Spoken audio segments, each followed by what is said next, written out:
kabar teman-teman semua? Kembali lagi di channel On in the Sky. Semoga teman-teman semua sehat selalu, tetap semangat dan bahagia. Bagi teman-teman yang sakit, semoga lekas diberikan kesehatan dan kesembuhan.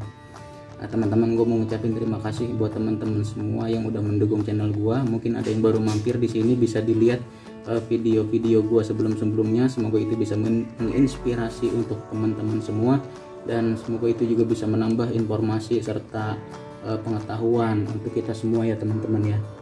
Oke, hari ini gue mau membahas tentang permesinan mengenai mesin motor Vespa. Jadi di depan gue ini ada motor Vespa eksklusif keluaran tahun 95. Nah, Vespa eksklusif keluaran tahun 95 ini termasuk Vespa yang udah masih lumayan muda ya teman-teman ya, tahun 95, dan mesinnya juga dia sudah menggunakan CDI. Ya, di sini dia sudah menggunakan CDI kelebihannya. Kemudian gearboxnya juga udah enteng, artinya dipakai untuk akselerasi, untuk jalan di dalam kota ataupun luar kota juga udah mumpuni.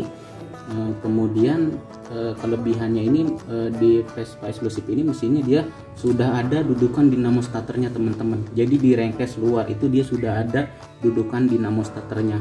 Walaupun memang dinamo starternya itu belum disediakan oleh dealer gitu, artinya bawaannya tuh belum ada, memang belum ada starternya, tapi dia udah ada dudukannya.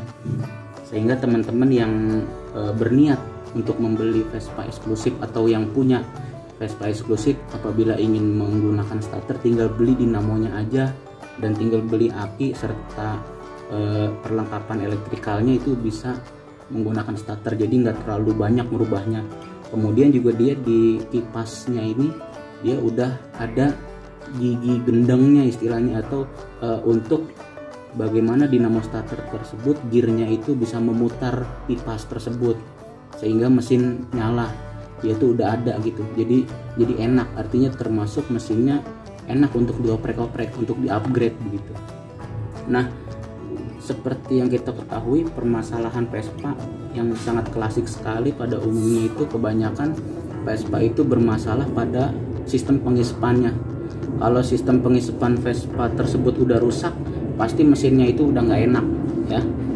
Pasti mesinnya itu udah nggak enak, udah nyembur, dan dia pasti becek di belakangnya, kotor, artinya seperti itu. Makanya banyak pengguna motor tua ini, khususnya Vespa ini, pada dirubah menjadi pakai karburator Jepangan teman-teman, atau karburator aftermarket. Contohnya di motor gua ini yang ada di depan gua ini, di Vespa ini sudah menggunakan karburator PE24 atau karburator aftermarket ya. Banyak sih teman-teman yang menggunakan, ada yang karburator PE24, ada yang pakai karburator Ninja yang ukuran 26 PWL ya, atau PWK mungkin, saya juga nggak hafal gitu jenisnya. Kemudian ada yang pakai PE28, kemudian ada yang pakai karburator Air-King seperti itu. Jadi banyak yang merubah gitu dengan alasan tarikannya lebih enak dan tidak becek, tidak banjir seperti itu teman-teman. Nah, apa aja sih di sini yang harus disiapkan gitu dalam mengubah mesin Vespa ini supaya bisa menggunakan karburator aftermarket seperti ini. Ini yang ada di depan gue ini sekarang adalah karburator PE24 yang gue pakai. Kenapa di sini gue pakai PE24? Karena motor ini juga masih dipakai hari-hari ya, setiap hari masih dipakai. Biar nggak terlalu besar juga, nggak terlalu boros juga, karena PE24 itu menurut gue masih mumpuni untuk dipakai hari-hari, dan konsumsi bensinnya nggak terlalu boros juga daripada gue harus pakai karburator PE28 atau PE26.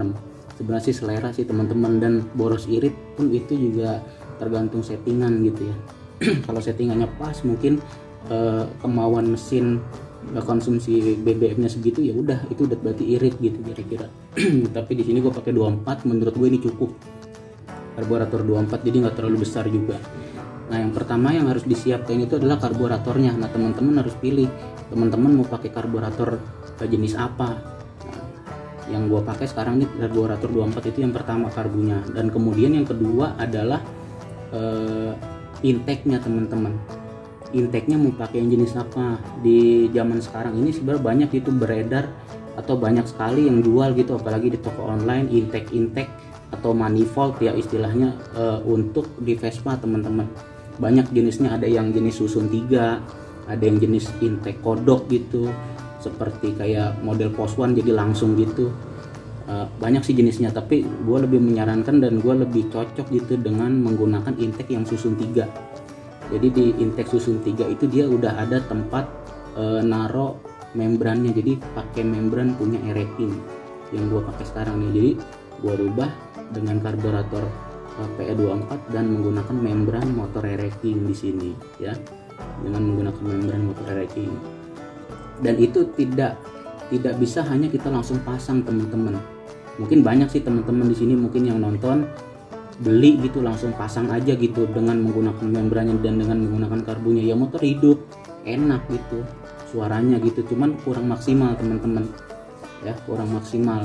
Mungkin teman-teman bisa komen di bawah ini, ada yang langsung dipakai kah mungkin gitu ketika beli langsung dipasang gitu, silakan boleh komen. Tapi kalau menurut gue sendiri untuk menggunakan membran di sini ya, untuk menggunakan membran itu lebih baik teman-teman itu diturunin dulu mesinnya, dibongkar dulu semua, kemudian pengisepannya itu dijebol teman-teman ya. Jadi jangan sekali-sekali teman-teman masih menggunakan pengisepan, lebih baik pengisepannya dibongkar, artinya dijebol di situ ya. Jadi hanya mengandalkan membran aja gitu, jadi nggak double. Kenapa kita tidak boleh double seperti itu? Karena kalau double nanti kinerja mesin juga jadi lambat teman-teman. Jadi 2 kali penyaringan istilahnya begitu. Membran dia bekerja, kemudian pengisepan juga bekerja, jadi lambat gitu, suplai bensin ke mesin itu jadi lambat. Sehingga kalau saran dari gua lebih baik teman-teman itu dijebol aja sekalian pengisepannya, jadi dibuka dulu semua, dijebol ya. Jadi mesin tidak bekerja 2 kali, artinya sudah ada pengisepan, sudah ada membran gitu di atasnya, itu tidak maksimal teman-teman. Jadi lebih baik dijebol sekalian bagian membrannya, bagian pengisepannya, kemudian ya udah diandalkan aja itu dengan menggunakan membran yang ada di motor teman-teman seperti itu. Untuk mendapatkan performa yang maksimal, jadi tidak double seperti itu. Nah, jadi setelah membran teman-teman dijebol, nah barulah teman-teman bisa pasang tuh manifoldnya dengan membrannya langsung. Sebenarnya membran yang beredar di pasaran tuh banyak, tapi yang biasanya dipakai di Vespa itu kebanyakan membran Ereking atau Erekjet gitu. Tapi kalau untuk hari-hari sih lebih enak sih pakai membran Ereking aja gitu, jadi nggak terlalu besar juga, karena membran Erekjet itu ukurannya cenderung lebih besar daripada Ereking. Meskipun memang secara bentuk fisik mesinnya itu mirip gitu kira-kira ya. Jadi gue lebih menyarankan kalau untuk teman-teman masih pakai hari-hari, lebih baik masih pakai membran Ereking aja gitu, dengan menggunakan karbu PE24 yang seperti gue pakai saat ini ya. Jadi kira-kira begitu teman-teman tipsnya. Jadi ketika pada saat teman-teman beli karbu PE24, beli intake berikut membran, jangan langsung dipasang. Memang dipasang itu bisa dan hidup gitu motor, nyala gitu mesinnya, tapi kurang maksimal. Lebih baik diturunin dulu mesinnya, kemudian pengisepannya dijebol, pokoknya dihilangin lah pengisepannya supaya sudah tidak aktif lagi itu pengisepan, baru membrannya dipasang. Jadi biar lebih maksimal gitu. Jadi hanya sekali aja gitu, jadi tidak double mesin kinerjanya. Pengisepan bekerja, membran juga bekerja, jadi mesin itu jadi cenderung lebih lambat. Suplai bensin ke mesin itu jadi dia lebih lambat begitu teman-teman ya. Jadi itu. Nah, ini mungkin tampilannya secara detail seperti ini nih, maaf. Oke, nah teman-teman, nah ini dia nih model membran yang susun 3 nih. Jadi dia ada 3 bagian, ini di bagian bawah, di sini bagian bawah nih bagian tatakannya, kemudian di tengah-tengah ini dia ada membran Erekingnya nih yang gua pakai. Nah, kemudian dari membran ini ditutup lagi ada bagian manifold atasnya, dan manifold atasnya itu dia berguna atau berfungsi untuk menjepit karburatornya tuh di sini. Jadi seperti ini teman-teman tampilannya ya, yang gua pasang di motor gua. Oke. Kalau kita udah pakai membran seperti ini, dijamin mesin nggak akan kotor, nggak banyak bensin meler. Apalagi tahu sendiri Vespa mesinnya jorok.